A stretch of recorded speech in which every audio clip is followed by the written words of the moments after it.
Hi guys. तो अभी बाहर से आई मैं, मुझे हुआ है ज़ुकाम। जैसे कि आप जानते हैं बहुत सारे ट्रिप्स होते हैं साल भर में और बाहर बहुत होते हैं हम लोग।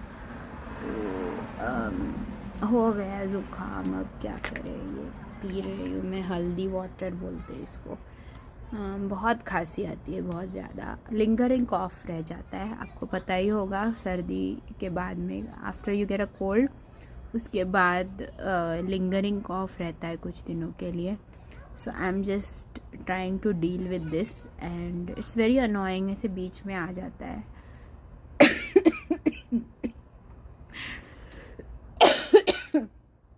It's horrible.